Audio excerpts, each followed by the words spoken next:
আসার আগে কয়েকটা চেনা মুখ দেখতে পেল। তাদের মুখে হতাশা, আবার হয়তো হিংসেও। কিছু একটা বলে উঠল দু একজন, কিন্তু মালতী ঠিক বুঝতে পারল না। নিজেও কিছু বলতে গেল, তাও বলা হলো না। সঙ্গে পাহারাদারটা গরু তাড়ানোর মতন হ্যাট হ্যাট করে ঠেলে বার করে নিয়ে এলো। ছুটি হয়ে গেছে, ছাড়ান পেয়ে গেছে, তবু এদের একতারে যতক্ষণ থাকতে হবে এরা খানিকটা দুর্ব্যবহার করে নেবেই।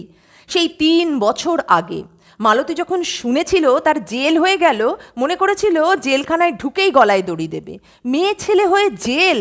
কি লজ্জা, কি লজ্জা! তাদের বস্তিতে কোন মেয়েটার কপালে এমন ঘটেছে?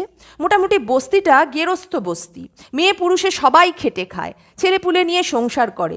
হয়তো সব ক্ষেত্রে পুরুষগুলো খেটে খায় না, অথবা খেটে যা যা রোজগার করে তাতে মদ তাড়ি খায় এবং পরিবারের রোজগারে ভাতটা খায়। তবে খাটেও অনেকে।